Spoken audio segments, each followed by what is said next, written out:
दयाशंकर सिंह जी, प्रदेश सरकार के युवा और खेल कल्याण खेल विभाग के मंत्री श्री गिरीश चंद्र यादव जी, माननीय सांसद श्री प्रवीण पटेल जी, भारतीय जनता पार्टी के प्रदेश के उपाध्यक्ष श्री त्र्यंबक त्रिपाठी जी, जिला प्रभारी श्री उत्तर मौर्य जी, जिलाध्यक्ष श्रीमती कविता पटेल जी, पूर्व सांसद प्रोफेसर रीता बहुगुणा जोशी जी, पूर्व सांसद श्रीमती केसरी देवी पटेल जी, पूर्व सांसद श्री विनोद सोनकर जी, हमारे माननीय विधायकगण श्री गुरुप्रसाद मौर्य जी,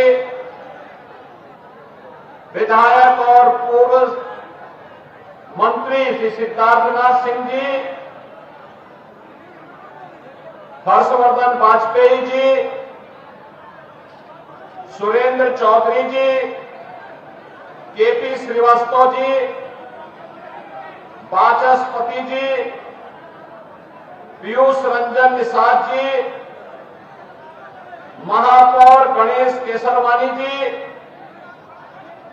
जिला पंचायत अध्यक्ष डॉक्टर वीके सिंह जी, पूर्व विधायक श्री उदयभान करवरिया जी, श्रीमती निर्मला पासवान जी और भारी संख्या में प्रयागराज के फूलपुर में भारतीय जनता पार्टी अपना दल, निषाद पार्टी और सहदेव राजभर पार्टी के प्रत्याशी श्री दीपक पटेल को अपना आशीर्वाद प्रदान करने के लिए उपस्थित मेरे सभी बहनों और भाइयों, प्रयागराज की इस पावन धरा को मैं नमन करते हुए आप सभी का अभिवादन करता हूं, आपका अभिनंदन करता हूं। बहनों और भाइयों, मुझे आधे घंटे पहले आना था। कल मैं वाराणसी में देव दीपावली के कार्यक्रम में था।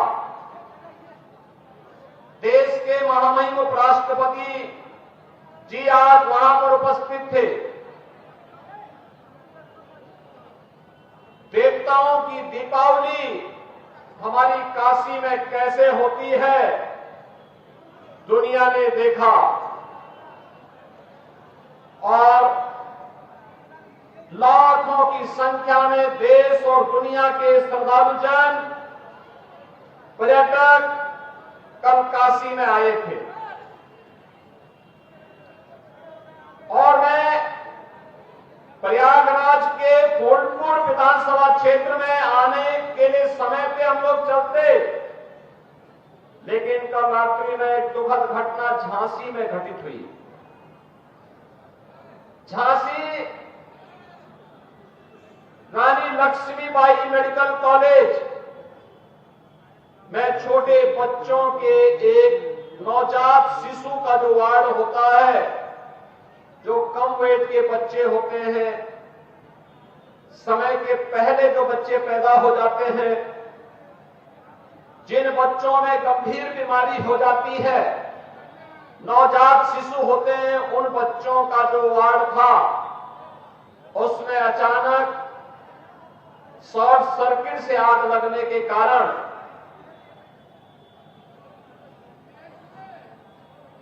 वहां पर एक दर्दनाक घटना घटित हो गई थी। 10 मासूम बच्चे उस अग्निकांड की चपेट में आ गए थे।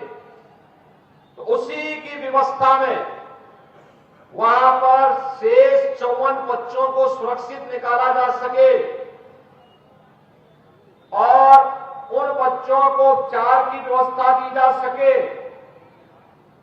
इसकी व्यवस्था में देर रात्रि से ही हम लोग लगे थे और रात्रि में ही स्वास्थ्य मंत्री और प्रदेश के डिप्टी सीएम श्री ब्रजेश पाठक जी भी वहां पहुंच गए थे और 10 बच्चों की वहां दुखद मौत हुई है।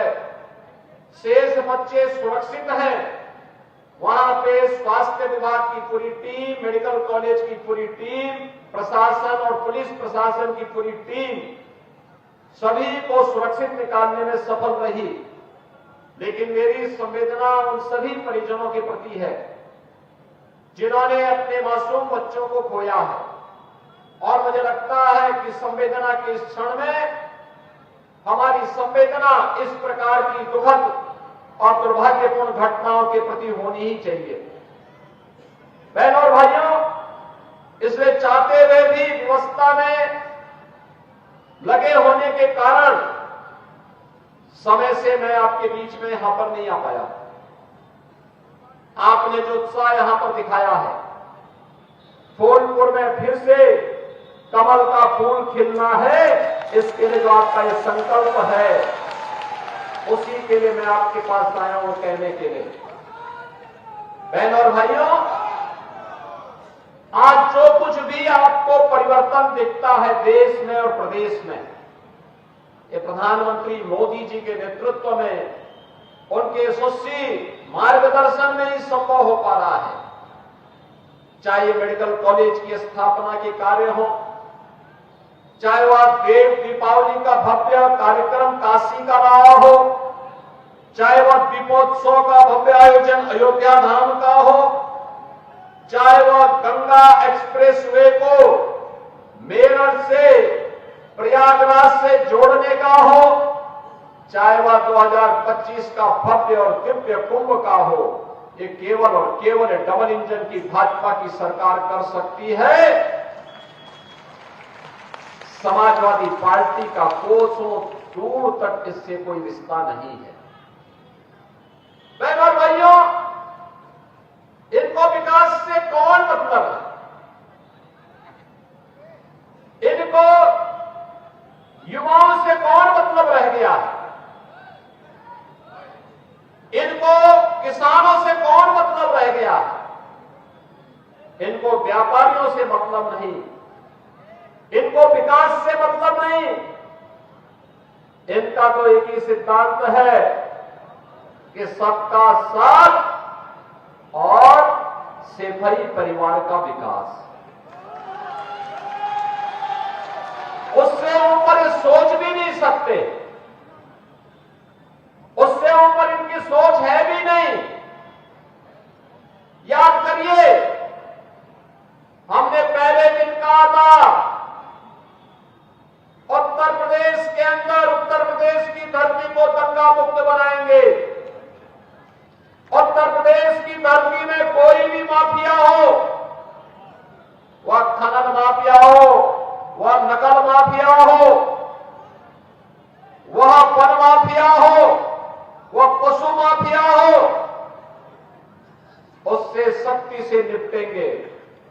और बहनों और भाइयों, आपने देखा होगा समाजवादी पार्टी को इससे पीड़ा होती है।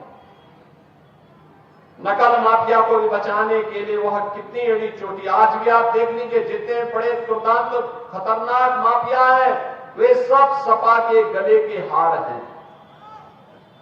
उन्हीं से इनकी आजीविका चलती है, उन्हीं के भरोसे ये लोग जीते हैं।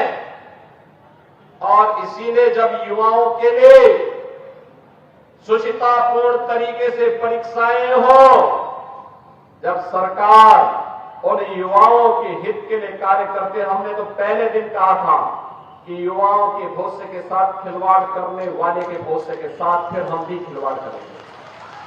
हमारे युवाओं के भविष्य के साथ किसी को खिलवाड़ करने की छूट नहीं मिलनी चाहिए। और मैं फिर कहता हूं, नकल माफिया के खिलाफ हम कार्रवाई करेंगे। किसी भी युवा के भविष्य के साथ खिलवाड़ करने की छूट नहीं देंगे किसी को भी। प्रतियोगी परीक्षाएं सुचितापूर्ण तरीके से संपन्न हो, इसके लिए माहौल सरकार भी बनाएगी, संबंधित चयन बोर्ड और आयोग भी। उसके लिए पूरी प्रतिबद्धता के साथ कार्य कर रही है। अच्छे नौजवान जब सेवा में आएंगे तो विकास की गति को द्रुत गति से आगे बढ़ाने के साथ ही गरीबों तक शासन की योजना को पहुंचाने में भी अपना योगदान देंगे। और प्रयागराज की धरती तो ये भगवान प्रयागराज की है, भगवान बेणी माधव की है, भगवान भारद्वाज की है, मां गंगा यमुना और सरस्वती की त्रिवेणी की है। ये पावन धरा तो हमारे लिए एक ऐसी पावन धरा है कि प्रयागराज का कुंभ अब तो दुनिया के अंदर मानवता के मूर्त सांस्कृतिक धरोहर के रूप में प्रधानमंत्री मोदी जी के प्रयास से आज मान्यता प्राप्त कर चुका है। बहनों और भाइयों, ये समाजवादी पार्टी राम मंदिर का विरोध करती है, दीपोत्सव का विरोध करती है, देव दीपावली का विरोध करती है, परीक्षाओं की शुचिता का विरोध करती है, विकास के कार्यों का विरोध करती है, गरीब कल्याणकारी योजनाओं को जो गरीबों को लाभ मिलता है उसका भी विरोध करती है। यह तो केवल और केवल बांटने की राजनीति पे विश्वास करती है। बहनों और भाइयों, अयोध्या में 500 वर्षों का इंतजार क्यों हमें करना पड़ा था? क्यों करना पड़ा था? क्योंकि हम बटे थे। काशी में क्यों हमें अपमान झेलना पड़ा था? क्योंकि हम बटे थे। मथुरा में क्यों अपमान झेलना पड़ा? क्योंकि हम बटे थे। और जब बटे थे तो कटे थे। बटना नहीं है, एकजुट होना है। याद रखना, भारत की आज की सबसे बड़ी चुनौती है जाति के नाम पर बांटने वाले लोग देश के दुश्मन की तरह काम कर रहे हैं। ये आपको जाति के नाम पर बांटेंगे, तुष्टीकरण की नीति पर चलेंगे। दुर्भाग्य से अगर सत्ता कभी ऐसे लोगों को मिल जाती है तो गरीब हिंदू तक ही लगाई देखते रह जाता है, लेकिन कभी उसको शासन की योजना का लाभ नहीं मिल पाता है। आपने पिछले 10 वर्ष में देश के अंदर 7-7.5 वर्ष में उत्तर प्रदेश के अंदर देखा होगा 56 लाख गरीबों का मकान मिला, कोई भेदभाव नहीं। 2.5 करोड़ से अधिक गरीबों के घर में शौचालय बने, कोई भेदभाव नहीं। लगभग 2 करोड़ गरीबों के घर में उज्ज्वला योजना का रसोई गैस का सिलेंडर पहुंचा, कोई भेदभाव नहीं। बहनों और भाइयों, 1,56,00,000 गरीबों को फ्री में बिजली के कनेक्शन मिले, कोई भेदभाव नहीं। 14 लाख किसानों के बिजली के बिल, ट्यूबवेल के बिल माफ किए गए, कोई भेदभाव नहीं हुआ।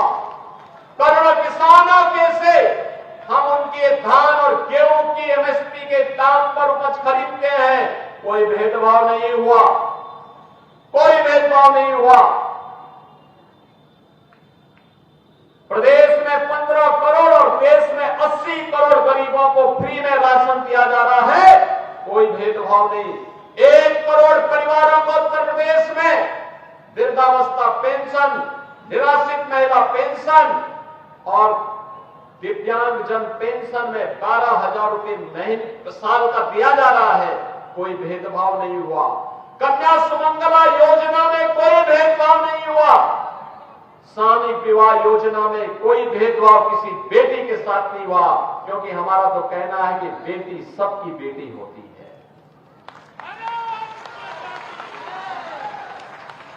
आयुष्मान भारत में 10 करोड़ उत्तर प्रदेश का नागरिक 5 लाख रुपए का स्वास्थ्य कवर प्राप्त करता है, कोई भेदभाव नहीं हुआ। हमने तो, मोदी जी ने तो एक ही बात सिखाई, सबका साथ और सबका विकास का। हमने तो सबको जोड़ने का प्रयास किया, लेकिन हमने ये भी कहा विकास सबका, सुरक्षा सबको, लेकिन तुष्टीकरण किसी की नहीं, तुष्टीकरण किसी की नहीं करेंगे। बहनों और भाइयों, ये समाजवादी पार्टी कहां ले जा रही थी देश को, प्रदेश को? इनका गठबंधन कहां देश को ले जा रहा था? हर दिन एक नया घोटाला होता था, हर दिन एक नया घोटाला होता था।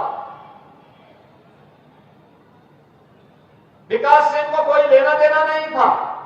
ये जो गंगा एक्सप्रेस वे बनने जा रही है, प्रयागराज को जोड़ेगी पश्चिमी उत्तर प्रदेश से, मात्र 6 से 7 घंटे में प्रयागराज से आप मेरठ पहुंच जाएंगे और वहां से 45 मिनट में दिल्ली पहुंच जाएंगे। कितनी बेहतर कनेक्टिविटी हो गई। और इसीलिए बहनों और भाइयों, मैं आप सबसे कहने के लिए आया हूं, ये समाजवादी पार्टी आपको गुमराह करेगी। इनके तमाम ऐसे लोग घूमेंगे, सोशल मीडिया प्लेटफॉर्म में आपस में लड़ाने का कार्य करेंगे। हमें इतिहास से सबक सीखना है और मैं इसीलिए कहने के लिए आया हूं कि प्रदेश सरकार ने जो आपसे कहा था, आप याद करिए, इसी मंच पर श्रीमती जयापाल भी है, पूजा पाल भी है। क्या हुआ था इन लोगों के साथ? किस प्रकार का अत्याचार हुआ था? कोई पूछने वाला था? कृष्णानंद राय भारतीय जनता पार्टी के विधायक थे, क्या हुआ था उनके साथ? कृष्णानंद राय के साथ रमेश यादव भी थे, रमेश पटेल भी थे, 7 अन्य लोग थे, सबकी निर्मम हत्या कर दी गई। इस समाजवादी पार्टी से जुड़े हुए माफिया, दुर्दांत माफिया निर्दोष हिंदुओं की हत्या भी करते थे और फिर संपत्तियों पर भी कब्जा करते थे, व्यापारियों का अपहरण करते थे, बेटी की सुरक्षा में सेंध लगाते थे, धार्मिक स्थलों पर कब्जा करते थे और फिर पर्व और त्योहारों में व्यवधान डाल करके अशांति पैदा करते थे। आज तो मैं कह सकता हूं, हमारे उत्तर प्रदेश में न कर्फ्यू है न दंगा है, उत्तर प्रदेश में सब चंगा है, उत्तर प्रदेश में चारों ओर शांति है। और इसीलिए बहनों और भाइयों, मैं आपसे कहने के लिए आया हूं, आप सबसे मैं यही विनती करने के लिए आया हूं, भाजपा के लिए चुनाव एक मिशन है, सेवा का, सेवा का एक मिशन है।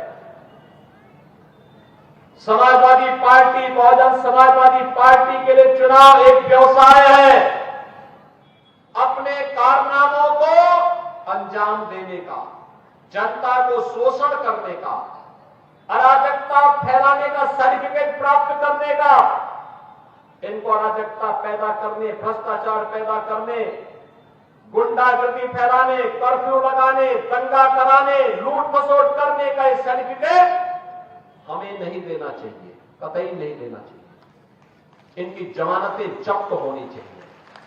और यही कहने के लिए आज मैं आपके पास आया हूं। भारतीय जनता पार्टी, अपना दल, निषाद राज पार्टी, हमारे जितने भी सहयोगी दल हैं, इन सब ने श्री दीपक पटेल को प्रत्याशी बनाकर के आपके बीच उतारा। बहनों और भाइयों, वो एक अनुभवी और कर्मठ कार्यकर्ता है, अनुभवी है, कार्य करने का अनुभव है और साथ साथ जूझने का भी एक सामर्थ्य है। विकास के लिए जो भी आपका आह्वान होगा, वह विकास आपके फूलपुर में पहुंचेगा, फूलपुर में आएगा। उसके लिए फूलपुर वासियों को फिर इधर उधर जाने की आवश्यकता नहीं पड़ेगी। अच्छे लोग चुनेंगे तो विकास आपके द्वार तक लेके आ जाएगा। और इसीलिए मैं आपसे कहने के लिए आया हूं, 20 तारीख को जो चुनाव होने जा रहे हैं, इस चुनाव में से दीपक पटेल जी को कमल चुनाव चिन्ह पर भारी बहुमत से विजयी बना करके भेजना है। बना के भेजेंगे। भोजपुर में थोड़ा दोनों हाथ पा करके आशीर्वाद लेकर के बताओ, मुझे आश्वस्त करो। आप सभी लोग आशीर्वाद देंगे? सभी लोग सहमत हैं? सभी लोग सहमत हैं? तो फिर मेरे साथ बोलेंगे